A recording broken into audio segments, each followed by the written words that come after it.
Comparison is Killing Me Slowly by Natasha Romanov Official, A Shade of Green. Chapter 4. Some dumbass spider kid from Queens. Right, Peter, I've got to go. I'll talk to you later, okay? I'll be on comms tonight. Peter nodded and then realised that Fury couldn't see him. Yeah, okay, bye. Peter laid in a comfy hotel bed in California, talking to Fury over the phone. Immediately after being talked to the night before, the woman had driven to the airport, and Fury had boarded a plane straight back to New York. He had ended up getting into a huge argument with the S.H.I.E.L.D. agent that was sending him away, begging her to let Peter just go home, but Peter had refused. Fury had left, muttering something about the monster he created. But luckily, Fury hadn't been angry enough to ignore him. Like Tony. When Peter got home, if Tony found out, he would be so mad. Ignore Peter until he has an emotional breakdown over it. Mad. Then again, he was getting ignored anyway.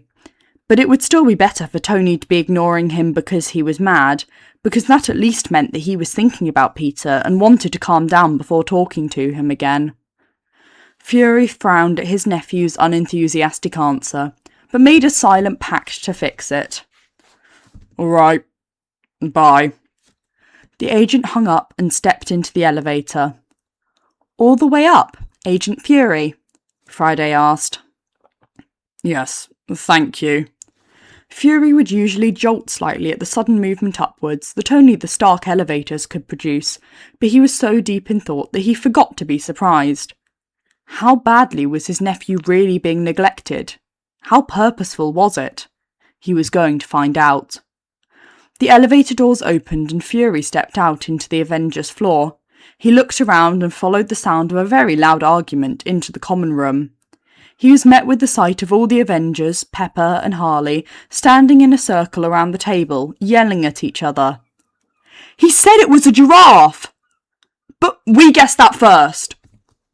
Fury looked disdainfully down at the Pictionary board on the table. If Tony, or anyone, had realised their son, nephew, whatever relationship he had with them, was in California preparing for a high-stakes stealth mission, they would not be playing around. If they had realised anything was wrong, they would be working. Natasha opened her mouth to yell something when she noticed Fury.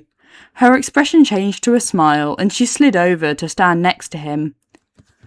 We need you to judge something for us. No, I'm actually here on business. Fury's voice made everyone look up. It did not escape him how Tony's expression tightened slightly when looking at him. What business? Pepper asked. Did something happen? No, I just wanted to see Peter. Yeah, and why do you want to see him? Tony asked, slightly aggressively. For someone who hasn't talked to their kid in a few days, he really does seem protective. Time to figure out how involved they've been, at least before Peter left. Fury thought, before saying, He left a web shooter in my car a couple days ago. I was just going to return it. Luckily, he had gotten one of the extra web shooters from Peter, exactly for this plan. Oh, cool. He'll probably be happy to get that back. He's probably been dying to go patrolling. You know he can't last long without doing it. Bucky laughed. Everyone laughed. Tony's barely passing as real. Why was he in your car? Tony asked. Oh, he didn't tell you. Fury faked slight shock. He ran out of web fluid and fell off a building. I was at the restaurant across the street, so I saw the whole thing. His ankle was hurt pretty bad, so I gave him a ride back here. Fury caught sight of Harley, who looked properly bewildered. He also seemed to know that it wasn't a good time to interrupt and ask for clarification.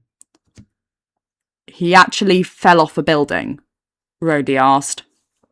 Yeah, his web broke first, so he ended up falling pretty far onto the roof of that building. Then he tried to swing away, but he was out of web fluid, so he fell again. Fury answered. He didn't say anything. His ankle looked pretty bad. Yeah, Peter's ankle had only been slightly bruised and sprained, and it was healed practically instantly with his super healing, but they didn't need to know that. What Friday, where's Peter? I need to talk to him. Tony ran a shaking hand through his hair. Peter is currently on patrol, Friday answered. Wow. Peter hadn't been joking when he said he had gotten the AI to lie for him. Without one of his web shooters? Wanda asked quietly. The group turned to look at her, some of them paling slightly. Friday, are you lying to me? Tony asked. Yes, the AI answered. Fury internally face-palmed, because why would Peter have thought to ask her to say that she wasn't lying? Why are you lying? Tony asked, his voice getting quiet. Friday answered. Peter asked me to. Of course, Peter wouldn't have thought he had to clarify that Friday couldn't say he asked her to lie. Why did he ask you to lie? Pepper asked, a worried expression taking its rightful place on her face. I don't know, the AI chimed. Yeah, there was no way Tony programmed her with emotions. Where is he really? Natasha asked urgently. I can't be sure. Well, track him, Tony fired back. I cannot do that. His watch and phone are in his bedroom. Where's his suit? Vision asked. He took it with him. So maybe he really did just go on patrol? Pepper suggested to the group, hoping desperately that she was right. Fry, when did he leave? 3 days ago. The room was silent. Fury watched as realization dawned painfully on each of their faces, and then remembered that he was also supposed to be surprised. But nobody was paying attention to him. Tony could feel his heart breaking. His kid was gone, and he hadn't noticed. 3 days. 3 days. So much could happen in 3 days. His kid could be anywhere in the world. Anything could be happening. And he'd fallen off a building. He could still be injured just from that. There was no telling what else could be happening. Fry, run a facial scan on all cameras and media since Peter left, Tony said, eyes wide and staring at the floor. I'm going to look through his phone. Harley, will you come with me? Natasha said, heading out of the room. Harley followed her with a blank expression, the thoughts running wild through his head. Fury slipped unnoticed out of the room. So Peter really hadn't been exaggerating when he said they were ignoring him. I can only imagine how many questions you have, Natasha said quietly. Yeah, no joke, the teen responded, his voice low. He sat down on Peter's bed and looked around the room. He's Spider-Man. Yeah, Natasha answered. That makes sense, honestly, Harley whispered. The voice, I thought it was familiar. Yeah. Is he... I don't know, I guess you don't either. Never mind. What? Is he okay? Peter's very self-sufficient, Natasha answered gently, finding Peter's phone in the desk drawer. I'm sure he's fine. Why he left, though, now that I don't know. This is my fault, Harley said quickly, looking up at the assassin with guilty blue eyes. No, Harley, it's not, Natasha answered mechanically. If anything, it's our fault. I don't know how he fell so far off our radar. Because you were with me. Harley threw his arms up. He would still be here if... I don't know, if... Don't say if you didn't show up. That's not true, she responded, looking through the phone. He doesn't tell us as much as he needs to. There's no telling what made him leave. Harley sighed. Maybe. Or maybe it is my fault. Natasha reached a hand out and patted his shoulder. It's not your fault. Мальчик гений. We'll find him, and it'll be okay. He seemed like a really good kid, and Tony cares a lot about him. What are we gonna do if we don't find him? Harley showed legitimate worry for the boy he barely knew, and Natasha sighed. We'll think about that if it happens, she answered softly. The two headed downstairs and joined the group as Friday began to talk to them. Search complete. There are 2 security cameras and 1 tabloid camera that caught sight of Peter Parker. Oh, thank God. Where? Tony asked determinedly. He was going to find his kid. Los Angeles. What? Pull up the footage, Fry, Rhodey said, and put a reassuring hand on his best friend's shoulder. A screen appeared in front of them, and they were met with the sight and sounds of a party. Reporters leaned over a barricade, screaming questions and taking pictures. The camera swiveled as the doors of a dark limousine opened, and a tall man in a nice suit stepped out. Peter. His hair was slicked back and he wore dark shades over his eyes, so it was hard to recognise him. He began to walk by, but the man next to the camera began to yell at him. Everyone glanced at Tony. The resemblance was uncanny. I'm going to kill that kid, Tony whispered. There's no way he flew all the way to LA for a party. Shh! Pepper shushed him as Peter began to talk to the reporter. Sir, could we have a name? Peter gave some gesture to show impatience. Adrian. He paused and added. Vandenberg. Who the fuck is that? Bucky asked. Apparently my son ran away to be the son of a different made-up tech business owner, Tony said, his anger lying in the undertones of his panic. What the hell was the kid doing? The first clip finished playing, and then suddenly they were looking at a high-class party from a shelf of drinks at a bar. A tall man led Peter to the bar, and they stopped and stood together. Wait, is that Zemo? Steve asked, standing straighter. He shouldn't be. Shh! Pepper shushed again as Zemo began talking. What do you want? I'm not sure. What's good here? They watched as they both got their drinks, all of them wondering how Peter had drunk such a strong drink without reacting at all. Tony vowed to remember that and ask about it. There was no way his son was going to end up like him, not if he had anything to say about it. And then Zemo began to ask Peter questions. I don't know. Right now I wish I had some more comfortable clothes on. I know who you really are. What do you want? Peter raised his head confidently, even as Zemo began to get more intense. I don't like to repeat myself, Peter Stark. Answer my question. Stark? Yes. I have no relation to the Starks. Everyone flinched slightly. They knew it was probably just for his secret identity, or whatever he was holding up right now, but it almost felt pointed, like he meant it. Sure, of course you don't. I'll allow us to pretend that's true. You still haven't answered my question. Can't a guy just go to a party?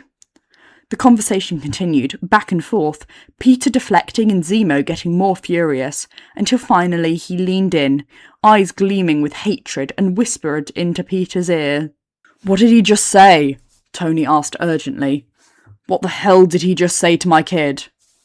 Nobody answered, but watched silently as Zemo pulled away from Peter, who showed no sign of worry at Zemo's obvious anger and proximity, and continued to ask questions.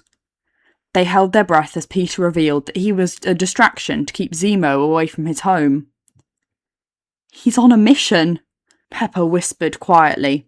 She wasn't sure whether to feel relieved or infuriated. If anything is different about my house, I'll know who to kill. Zemo snarled at Peter and strode away. Did he just... Yes, Tony, but please be quiet. The video isn't over. Bit of a weak threat, huh? Peter mumbled. Peter stood quietly at the bar, staring down at the counter. He suddenly rolled his eyes and leaned back. I put a tracker on him, he suddenly said quietly. He has an earpiece in, Natasha said suddenly. They watched as Peter quietly explained what he had done to whoever was on the comms with him. I can't just sit here and not be impressed, Clint whispered. I'm a weak man. Natasha rolled her eyes and hit his shoulder to silence him. This wasn't a good time for jokes.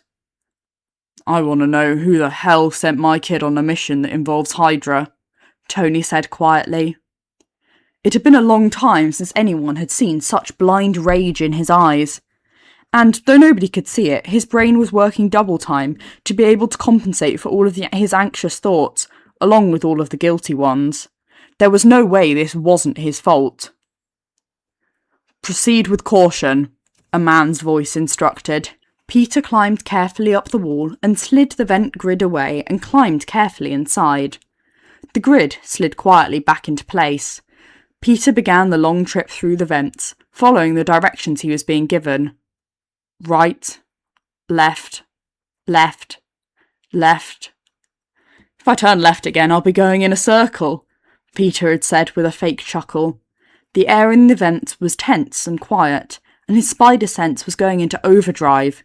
He wouldn't be surprised if it didn't alert him at all of any immediate danger, just being so concentrated on the constant danger below him. "Right turn, Spider-Man," the voice said seriously. Well, at least now he knew that nobody else here coped through humour. "You know what to do if anything goes wrong, right, Peter?" Fury asked. He did not like that his nephew was in imminent danger and trapped in such a small area.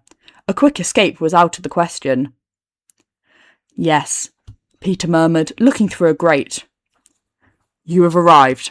Open the vent once the coast is clear. There should be a flash drive." Peter carefully slid the grate away and lowered himself into the room. The room was some kind of office library, with bookshelves and bookshelves and drawers and drawers. There were quite a few places to search. "Where?" Peter asked, hoping they would know. "We aren't sure," the voice answered. Great. He'd expected it, but his heart still dropped to his toes. He could hear every set of footsteps, every heartbeat, even from the other side of the house. It would be nearly impossible to tell if someone was outside the door or rooms away.